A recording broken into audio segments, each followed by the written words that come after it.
Hi friends, this is Chandrasekhar and this time we will be talking about Sagittarius, the ninth Rashi in order of natural zodiac.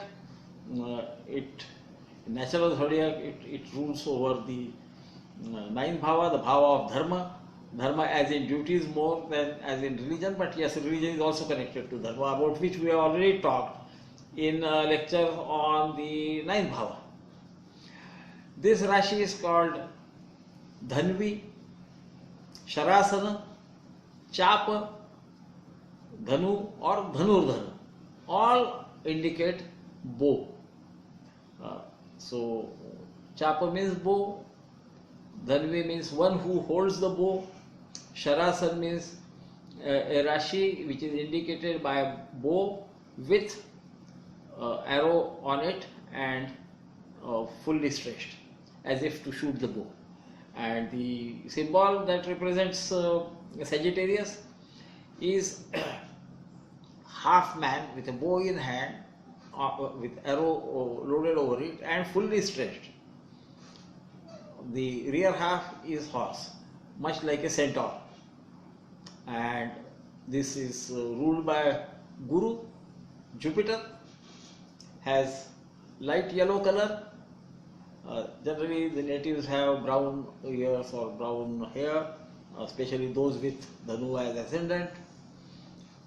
Then it represents thighs of Kala Purusha naturally, because you have seen in the ninth bhava what ninth bhava represents. This is the ninth bhava of the natural zodiac, Dhanu Rashi or Sagittarius Rashi. Then in the zodiac, it occupies full all 4 quarters of Mula Nakshatra, followed by 4 quarters of Purvashada Nakshatra and 1 quarter of Uttarashada Nakshatra. Now you will understand why, because see, a Rashi is divided into 9 parts called Navamahasha, and each Navamahasha is equal to 1 quarter of a Nakshatra.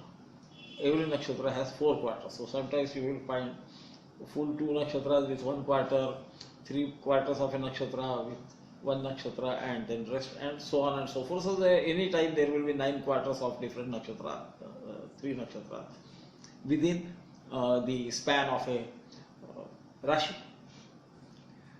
Now this rules over East. When we go into depth of it, when we try to understand how to analyze the chart, we may go a step further, and it rules over Northeast, because that is the direction from which knowledge comes. Now Jupiter being Guru, the preceptor, he is also naturally the advisor to the king. Jupiter himself, he owns this Rashi. This is the Mula Trikona Rashi of Jupiter. Now, as you can understand, with a bow and arrow in hand, riding a horse almost, because second half is horse, it is of the warrior class, the Kshatriya class. Gain strength in the night. Some say it rises by head, some say it rises by the hindquarters. Naturally, you can understand, because one is an animal, another is human being. Human beings normally are supposed to rise with head, and that appears to be appropriate here. So, having understood all this, now we look at the qualities of this Rashi, how to understand it. Because Guru or Brahaspati is its lord, Jupiter is the lord, many people think that it is a mild Rashi. No, it is warrior class. And you have to understand one thing about Dhanu, that generally they would be after knowledge all the while. Because as you can see, when Dhanu or Sagittarius rising, the fourth house is Pisces, again ruled by Guru himself, Jupiter himself, and Jupiter is about knowledge. So they would generally be after knowledge.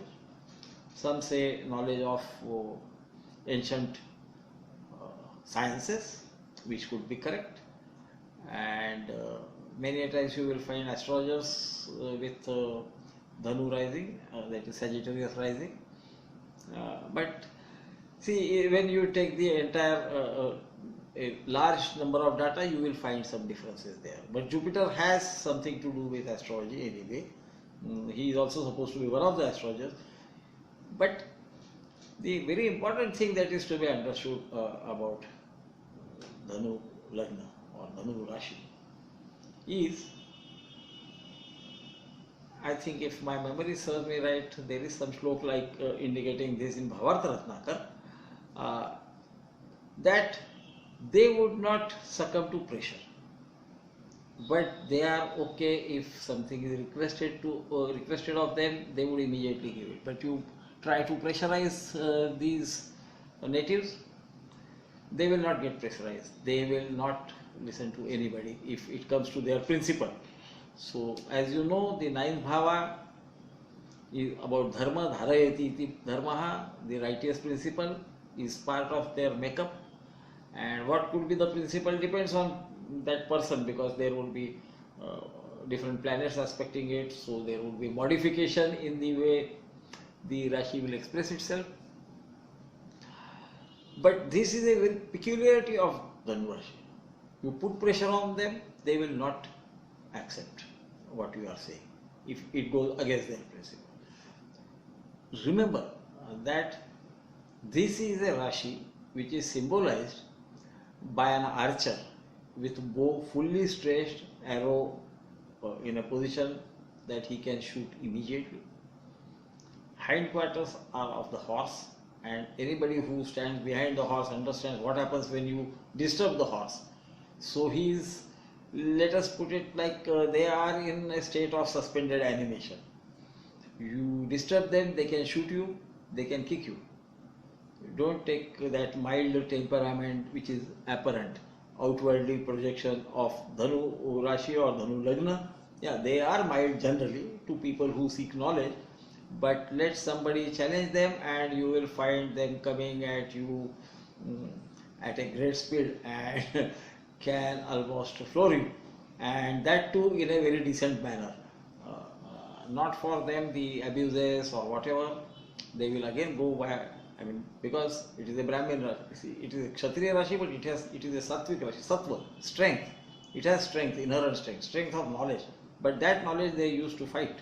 So when confronted, they will again go logically and will try to prove that you are wrong. So Dhanu, Lagna or Rashi people are otherwise nice, but yes, they can be a bit fiery. It is a Rashi which is said to be of Agni Tattva, the fiery Tattva, and you look at that trine of 1, 5, 9. See, two are ruled by planets themselves that are fiery, and the third one, the Dhanu Rashi, the Rashi itself is of Agni Tattva. That is how it comes out. And because we have seen the Jala Tattva ends in Vrishchika Rashi, and then comes Dhanu. Again the fire comes out, and so sometimes they can be harsh, not necessarily so, because generally they are more after knowledge to protect the students and all those things they will do, but sometimes if you try to challenge their principles, you might find that unlike what is the outward impression, there can be a fire within. So I mean, this is not to denigrate that. You see, that is the nature of the person, the inherent nature. Of course, if Jupiter is well placed, it is aspecting good places, and or the Lagna or the 5th or the 9th, then there would be great change. But still that tinge will remain. So, and this is what we should understand about Rashi and why a particular symbol has been. As I never tire of saying, you connect all those stars in the constellation, you are not going to get the figure that is represented or is representative of that Rashi. And this is something we must understand. Why those animals were used. Look at a horse, you pat him, you scrub him, he is absolutely steady. You will see horses being steady, allowing their people to put even nails in their hooves to put on the shoe, and they are otherwise very nice. But let a horse lose his temper, then he can bite with his teeth, he can kick with the hind legs, he can throw you by running and suddenly applying brakes. And so he doesn't kick anybody out, but he can do damage if he doesn't appreciate what is being done to him. So somebody who is cruel to horse can get attacked by a horse. Otherwise, a horse will do everything that his master needs. He would generally try to help the master out of complex situation. It might interest people who are not, can I say, well versed with the animal psyche. It is supposed to be the most intelligent in the order of animals. So it is equine, followed by canine, that is dogs, then bovine, and then porcine. That is the order of intelligence. And intelligence is supposed to be being able to solve a problem which one has never come across. So, whereas that is why here they selected the horse as the symbol, part of it. His strength also, the desire to run, do something. It is a Ubhay Rashi, as you can see. It is a dual Rashi. It has both the the chara, the activity, and being steady, both things in one. And it is a male Rashi. It is odd sign. So that a bit of cruelty, if I may not call it cruelty, it would be harshness, would always be part of their makeup. Unlike Vrishchika, Scorpio, who would talk soft but then still plan your downfall some way or other, being ruled by Mars, the born fighter. Here the system is different. And you will find, if you approach your teacher with humility and ask question, even a harsh teacher will teach you. He has to teach you. But you take liberties with him and you can find that teacher being a bit harsh on you. It doesn't mean they fight, but they can fight. It is ultimately a Kshatriya Rashi. It is represented by the fighting class. Kshatriyas are the second class, in order of priority. In astrology also we observe that priority, and so this is the Dhanu Rashi, which interests many. But we have to understand that Jupiter, Guru, rules both Dhanu, that is Sagittarius, and Pisces. But Pisces is a Rashi which is even Rashi. So behavior of Pisces people will be different, and behavior of Dhanu people will be different. Here is a symbol which is in, as I like to call it, a state of equilibrium, but that equilibrium can be disturbed anytime. So I call it suspended equilibrium. It is steady for some time. It can remain like that, but touch it and it will maybe react. Sometimes good, sometimes bad, whatever.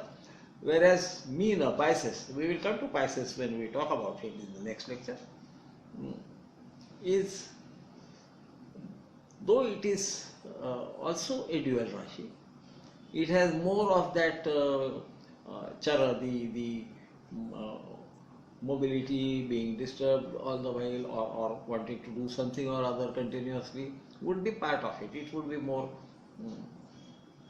soft in nature. That does not mean that a person of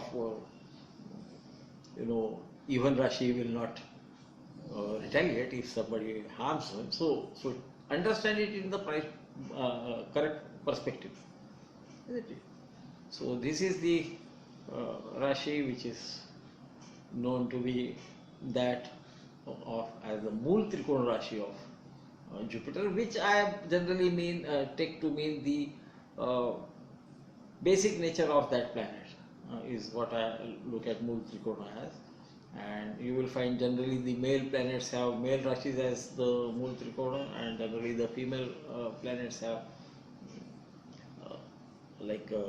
the female Rashis as their Mool Trikona. There are exceptions, but even there you have to understand that, Venus is a female planet, but it rules over semen, which is available to male, not to females. So there you will find some change in role, but generally you will find that the male planets, even in the hermaphrodite planets, those who are, that is why they are divided into female hermaphrodite and male hermaphrodite. That we will talk about when we come to the next Rashi, which is Makar, followed by Aquarius. So, my friends, I trust that this helps you, this information helps you, and this different way of looking at the Rashis helps you in analyzing a chart. And I hope my inputs are helping you.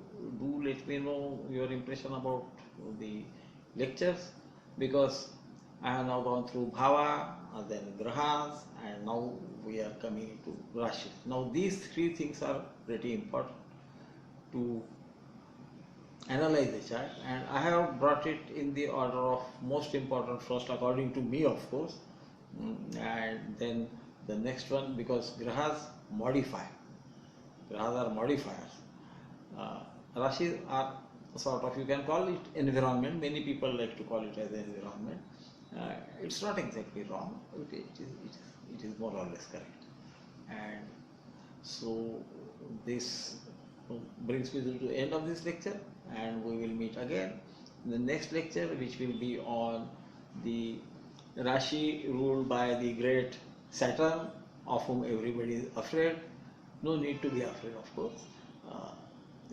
All Rashis are similar. They are all, the planets are the influences on our brain, on particular area of our brain, how our brain in that area takes to things, or likes things or dislikes things, is perhaps represented by Rashis, and we will delve into it deeper later on, if all of you wish me to go on talking. Thank you very much, and good night.